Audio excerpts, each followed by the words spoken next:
Here, so if I turn it over, Wow, yeah, look at that. little section of ichthyosaur jaw. We're just going to head down through towards Monmouth Beach and look at the Ammonite pavement with Mike and myself.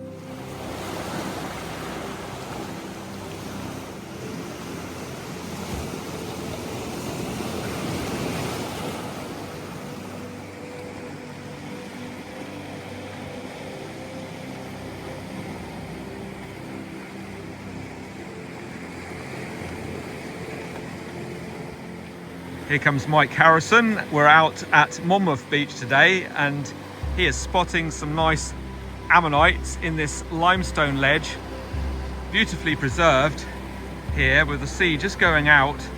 And Mike's brought his fossil collection out, a little small fossil collection he's made that he shows the people on his fossil walks that he's going on during the summer months, taking people out at low tide, fossil hunting, finding the fossils and bringing them back, washing them up. He's spotted something down here in the surf that he's looking at. But I've got my fossil collection out here today and I think mine's better than his. So we're gonna have a bit of a fossil hunter's face off. What is he spotted there? What were you looking at there, Mike? Piece of wood here. Yeah, piece of wood. And it looks like it's been burned. So if you take a look, Yeah, it's very black. And you can sort of see how the wood's sort of charred, carbonised there, look. oh yeah, it's picking up nicely with the camera. There's a piece in the middle, it's obviously been protected. It's further inward. It goes on along here as well. Yeah. Yeah, I do think that's a piece that's been burned. Right next to the ammonites that probably washed up against it as it acted as a barrier and obstruction on the seafloor. There's some nice ammonites out here, aren't there? All eroding away in the surf. Really beautiful. Pick us out a really good one. They're all a bit worn here. Yeah, a bit more worn, being right close to the water's edge. I think there's some better ones over here. That's a lovely one where you got your foot there. Yeah, that's a good one. And look at your foot in there for scale. It's quite a big specimen. I'll just show you Mike's foot there. Lovely ammonite. So I'm just here with Mike. He's got his fossil box with him with all the specimens he shows to his fossil walk people along the Jurassic coast. Has he got a better collection of little fossil finds than my box full? I've got a smaller Tupperware tub, but look at all these fantastic finds. Mike will tell us a bit about these fossil finds from the Jurassic coast. So, the most common fossils we find here are these and these. Ammonites and belemnites. And there's an ammonite, it's a pyrite ammonite. They're quite common on the beaches here. Just searching through the pockets of iron pyrite mineral we find on the beach, and we might find some of those. And of course, the belemnite. The guard of the sea creature, the belemnite. They're very common. Quite often they're broken and you'll only find a cylindrical piece. And what we really want is pointed end. Yeah, that's a really large one for down here. It's not bad at all, Yeah, is it? It's a really good size one, that quality. one. Broken pieces of ammonite. There's a piece of a body chamber from an ammonite. I would guess that the body chamber being hollow, filled with mud, and that bit preserved, and the rest of it being made of the gas chambers, became crushed. Is that a little bit of pyrite on the outer edge there, or is it just the shell itself? I don't know. I think it's a bit of pyrite actually. Yeah. Nice little few specimens there you might find during the low tide. This is what along we're the Jurassic coast. This is what we're most likely to find, really, isn't it? These are the sort of things we're most likely to encounter. Material that you'll be able to find if you're lucky at low tide. Some beautiful coprolites there, very nicely preserved. Some nice inclusions in this one. You've got some there. Shall I get right into the... Oh yeah, look at that. Bits of fish bone and fish scales. Nice. And undigested matter. Gives you an idea what to look for. They're always this colour, aren't they, Brandon? Sort of Yeah, that's the brownish colour, and they show up well in the rain too. You can see the colour, very distinctive colour. Isn't that a nice ammonite? So to find these calcite ammonites, we need to be splitting the nodules. So there's no point in just hacking into any old stone to find these. You need to be aiming for specific types of stone, and they're actually quite rare. You know, finding the nodules. That is a lovely ammonite there called Promicroceras, and it's formed in calcite, and beating the crap out of rocks that have nothing in and never will be is not the way to go around doing this work on the beach. You've got to look for the right rocks, the rocks that split like slate, looking for impressions on the outside to give the game away there might be something on the inside. It takes quite a lot of skill to find the right rocks, but you find more of them in the winter, and it's best to start off small with the small pieces of layered limestone rock. And a lot of people just hit willy-nilly on the beach, and that's just not the way to go about your fossil finding. Mike's got about 45 years of skill in looking for the right rocks, but initially a really good way of finding the fossils is just to look in the patches of pyrite on the beach for the little ammonites like Mike's just shown you. And he's got some other little beauties there, and this is the stuff you can come up with. It'll just be there on the beach as you rummage around in the pockets of pyrite, if you're lucky. These exquisite little ammonites called Promicroceras, one he's shown us before, and then the clusters of ammonites there, and those are available to find at low tide. There's a fossil collecting code of conduct in place, in operation along the Jurassic coast. And all you need to find these is a bit of patience and a good pair of eyes. Best tools are your eyes looking for these fossils.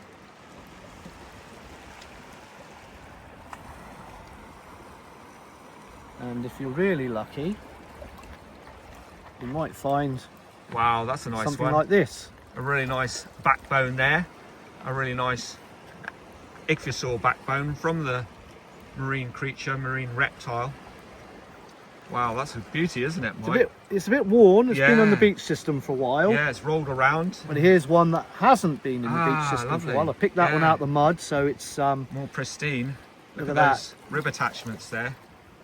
That's a lovely one, Mike, to show all the punters on your walk coming out with you, hopefully being lucky enough to find one of these lovely rarer fossil finds themselves, rarer in the summer months at least. and here's 3 articulated vertebrae, and they've been rolling around on the beach, so they've lost their distinctive features on the outside. Looks more like a pebble when you just see it on the beach. But it's great to get them when they're articulated, to think that those were joined there. Lovely specimens. And then we have a piece of rib here, again from an ichthyosaur. This would have been a really big ichthyosaur. That's a really I think. chunky rib, isn't it? It certainly is. That must have been from a creature in the sort of 15 to 18 foot range, wouldn't it? Yeah, Do you think? for sure, I Yeah. reckon. And likewise, a big tooth. Wow, what a lovely tooth to see. The crown's missing, which is quite typical of loose teeth you find on the beach. Very fragile. It's been worn away, the crown there. That's a lovely tooth to see. Thanks for showing us that, Mike. What a beauty. And there's a piece of jaw. A toothless piece of jaw, but it's a piece of jaw. It is a piece of the ichthyosaur jaw, quite a strong looking piece there. You can see the colour and the Gnarled. texture. Gnarled by the sea's actions, no teeth in it then. No, sadly not. And as long as you don't dig in the cliffs and situ, you're allowed to take these fossils that wash out along the shoreline, the sea doing the work for you, washing them out, and you can come along and find these at low tide. You must stay away from the dangerous cliffs. They're liable to fall suddenly and without warning. I'll just show you just how sheer the cliffs are here along the Jurassic coast. You can see down there in the distance all those limestone layers, and we're out here at low tide looking in the rock pools, looking in the gullies for the fossil finds.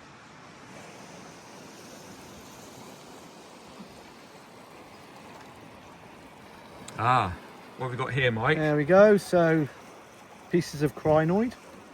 Here's pieces of stem from a crinoid, and here's pieces of one of the heads. Look at that lovely piece of beach-worn crinoid fossil. I'm just going to have a look at that.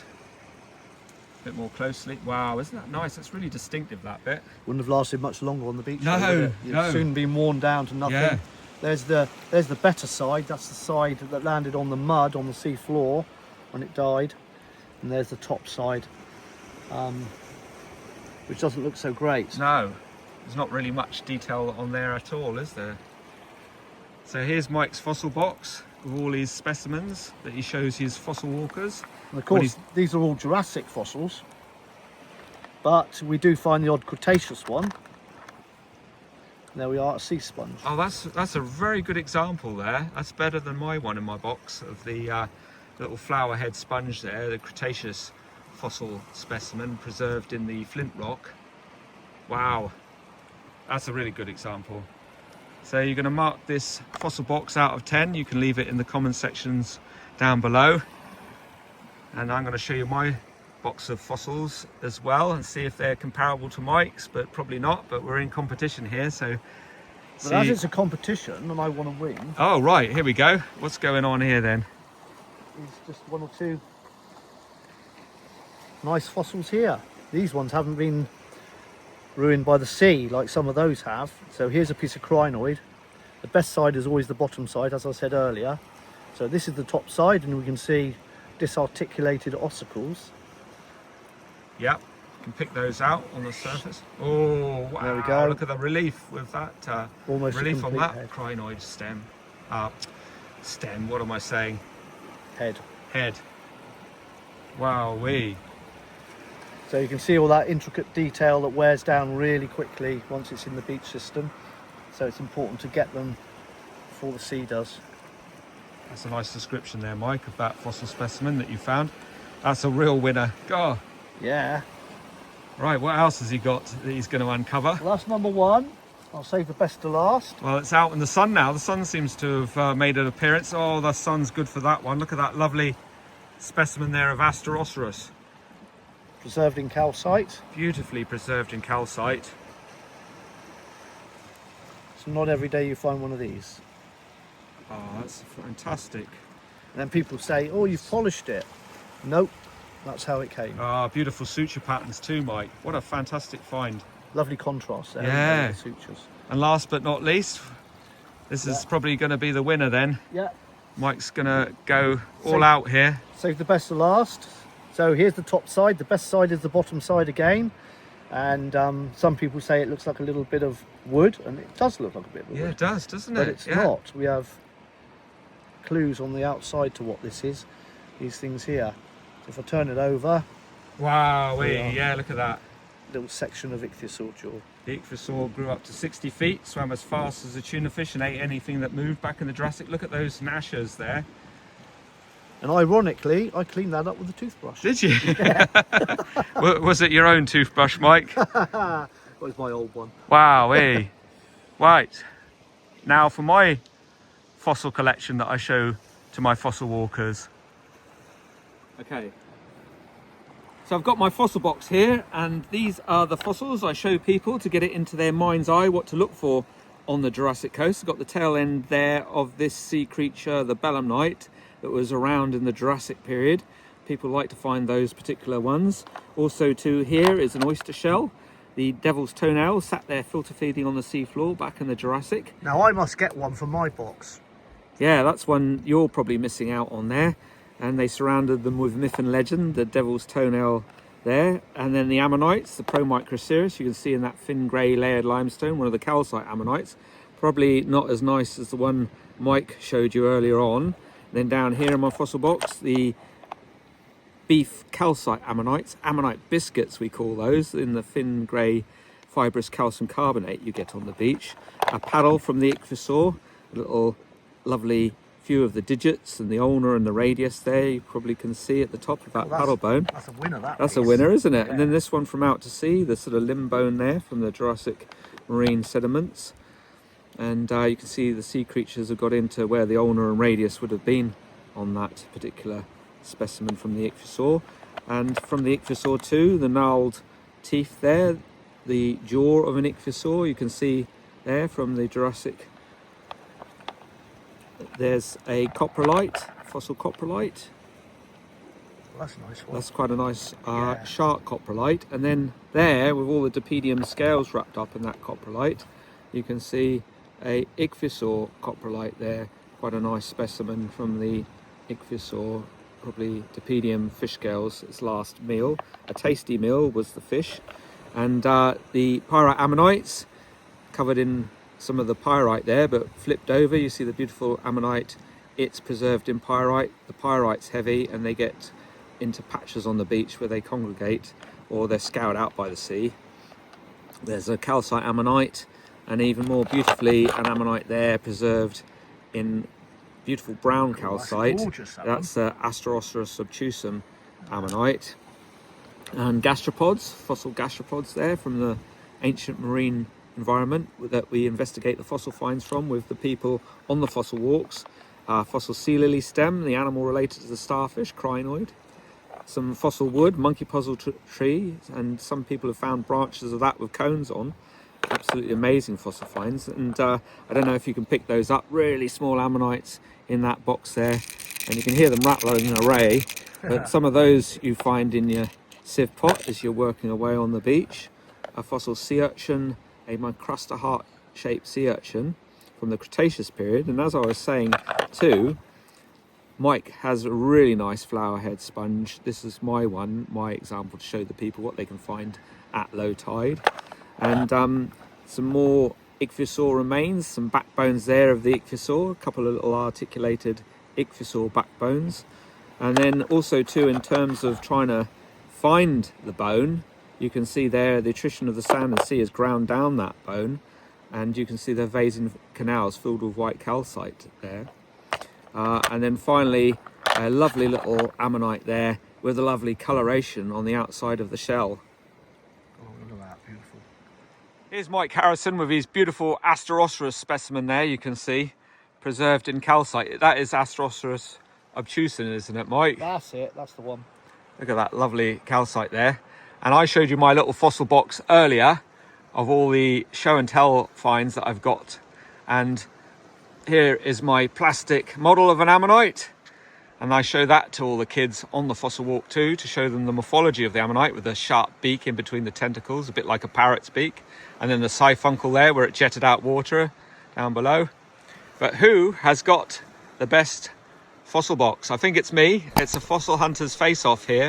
No, it's me. I think it's Mike. I think it's me. What do you see?